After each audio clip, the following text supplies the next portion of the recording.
Okay, y'all, let's all watch this apology made by Esther from the Under the Influence podcast. Yeah, I want to take this moment to sincerely apologize for a topic that I brought up. Yeah, It you brought it wasn't up. my view or opinion, but I understand that even bringing it up was super inappropriate and Okay, harmful. pause. So it wasn't her view or her opinion, but she brought it up just because, and started giggling with it. Okay. Up was super inappropriate and harmful, and I've heard so many of you guys, especially in the Black community and among Black women, and like, I'm just sorry for perpetuating a harmful Rather than a harmful stereotype, it is a blatant display of racism. Like, what's not clicking? Like, I mean, we're all Asian, and we've dealt with, like, pretty hateful, like, stereotypes as well, and I should have known better because I've been hurt by those too, you know? I get what you're saying, but right now you're basically victimizing yourself and being like, I know too, because I'm Asian. And it's true. Of course, Asians have gone through racism, stereotyping. Like, it's very true, but like, is now the time? I feel like you're more concerned about the money that's potentially, drifting away rather than the sincerity of this apology. Yeah, I don't know what to say other than that. I'm really sorry. Yeah, I think that's the whole point here is that, like she said, we're all human. Yes, of course. We are all humans, but we are not all racist. Okay, goodbye. The problem with people who think and believe like Esther on the Under the Influence podcast is that they don't think that people care enough about Black women to call them out when they say things that are discriminatory and problematic. She thought that joke was appropriate because she didn't think anybody would care about us, because people are allowed to slander us and to talk about our body parts as if we are less than human. As a matter of fact, she thought that because no one cares about Black women globally, her joke would have been deemed as funny to the majority of the people who consume their content, including Black men. In that apology video, one of the things that was stated was, we have too many people that watch us, we should be more cautious about what we say. You didn't know that? You ain't know that? You ain't know that? The problem is not that you should be more cautious. The problem is, we've even expanded into people who would care about certain things like that. We're not just talking to the type of people that are okay with bigotry. My bad. Our videos have gone to a place where people might actually care about these things. It wasn't that you said it at all. It was you underestimated your reach. You thought everybody who was following you and monitoring your content thought just like you. You were banking on misogyny and hypermasculinity to back you up. I don't care that she made a joke that also harmed her own racial group. The problem is that we were the brunt of that joke. You wanted it to be known that there was something problematic about us. You knew they would forgive you, and you also were banking on the fact that you're a part of that racial group so people wouldn't call you out on it. The joke was meant specifically to harm Black women, and that is why there is no way, no reason, and no probable cause for us to accept your whack apology. Y'all just want to be able to go back to business as usual. And honestly, I'm inclined to allow you. Why? Because the fact of the matter is, platforms like this exist for a very specific target demographic. Y'all don't care to do better. You just want to keep getting your checks, your views, and your laughs. Off as a group of friends that were just talking about aimless topics that we thought were entertaining or funny.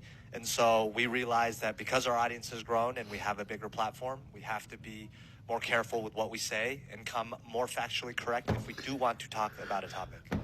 Yep, I think that's a big one. Off the rip, this should have been a no-brainer. You guys have a large platform of 782,000 followers on TikTok and 280,000 subscribers on YouTube. That's not including Snapchat, Instagram, Facebook, Twitter. But you're just now realizing you need to be more careful of what you say over the internet? With that big of a platform, I think it's common sense that you shouldn't just be saying anything. Second of all, why the fuck is Esther sitting there like she in timeout? I went out right in the walls at school looking at us. Another thing I want to mention is, where the fuck did y'all get that information about Black women's vajayjays? Or like how Black men and Asian men have big and small peepees? Like, that's what I want to know. But I understand that even bringing it up was super inappropriate and harmful, and I've heard so many of you guys, especially in the Black community and among Black women, and like, I'm just sorry for perpetuating a harmful stereotype, and moving forward I will no longer bring up any topics that could be harmful to anybody. I mean, we're all Asian, and the fucking silence. We've dealt with like pretty hateful like stereotypes as well, and I should have known better because... So there's a few things I wanted to point out in this video. Number one, she didn't address where she got that source from. So if she didn't have a source of where she found that stereotypical information, then it only leads to believe that she made it up. Number two, in the podcast where you said these things about black women, you knew that it was harmful because you said we may have to cut this out. So you were already conscious enough to know that this could have been harmful, and you still said it anyway. Number three, even though black women definitely got the most heat out of this, you also offended Asian men and Asian women with your harmful stereotype. Are we just going to forget that she also said that Asian men had small peepees and Asian women had tight lalas? If I'm not mistaken, that's a very negative stereotype towards Asian men and a very fetishizing of a comment towards Asian women. That's number four. She didn't even bother apologizing to her own community. One of the guys said in the video that we are human, we all make mistakes, and that's very true because I can definitely vouch for this. I made many mistakes. A lot of it was because of my own self-hatred and my own ignorance. The best way you can grow from this is to lay it all out on the table like a full flush of cards. Despite this apology, Esther, there's a lot of things you did not mention. And there's questions that still remain unanswered. And you're right, Esther, you should have known better. Which is wild because you are not a white woman, Esther. You are an Asian woman. Asian women and black women go hand in hand when it comes to negative stereotypes and fetishization and hypersexualization. Black and Asian men also fit in this category. When it comes to black and Asian people, I think we can all agree on that we was not expecting this level of ignorance coming from Under the Influence podcast. This is some shit that you would expect from white people, not Asians. But something else also caught my eye. One thing I want to address that I'm not cool with whatsoever is the amount of death threats and violent threats that have been sent to Esther in this process. Like, it's just not okay in any situation. Yeah, you learn to deal with it. I'm just kidding. Actually, that's kind of true. You kind of do learn to deal with the death threats. Like, the higher you are, the more shit you get. Yes, what Esther said was pretty fucked up. However, the violence and the death threats is not helping anybody. And it's definitely not going to help her in the matter. One last important point that I want to make. This guy right here has carried the entire fucking video. He made an apology towards women, or more specifically Korean women, about the ignorant statements that he made. I am not going to give my opinion on his apology, but what I will say, it was way better than Esther's. Esther did not address enough of the situation in her apology for me to even forgive her. And if I'm not forgiving her, then you know damn well black women ain't going to. I think what we need is a separate apology from Esther. Because this guy right here is doing too much of the talking. Also, this guy right here, the guy dressed in black, I'm well aware of his platform and who he is as a person. In the video where Esther stated those harmful stereotypes about black women, he did call it out. He told Esther that saying that is very racist and stereotypical on the podcast. As for this guy, he really didn't make enough comments for me to have an opinion on him, but he did mention that Esther was getting death threats like I showed in the video. But as for this guy, I can tell he has a little bit of brains on him. This entire video is planned out. If you watch the entire video again, he knows exactly what to say and when to say it. If he didn't plan this video, then he definitely led the approach, which also leads me to believe that he's the figure. He's the one with the head. So if there's going to be somebody that I paid the most attention to, it's this guy. Other than that, I shared my opinion. I think what's happening to Esther, she got on all very, very light. Because this definitely could have been a whole lot worse. But anyways, black women, let me know in the comments of what you guys think we should do with her. Hey guys, welcome back to my channel, and we have this Asian lady that has a podcast, and she went viral for talking down on black women's genitalia and uplifting herself. Some people say that she's a pick-me. There's a lot going on here.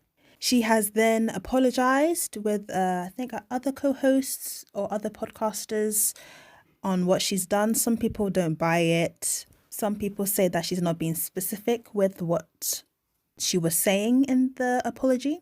Some people say that black women and Asian women face extreme sexualization, and her doing this was not helpful at all. Some other people brought up the fact that some people talk about Asian men's private parts and black men's private parts, which is another conversation.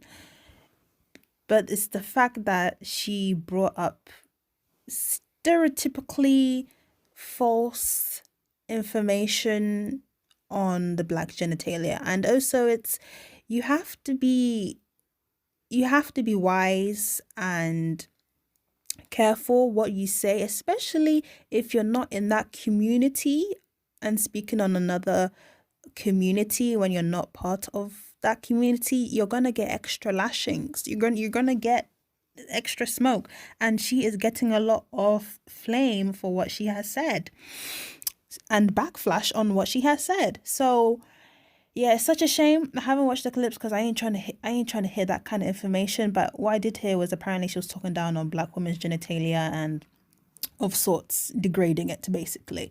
But tell me you guys' thoughts on this. Did you think that her apology was valid? But tell me your thoughts on this, guys. Bye.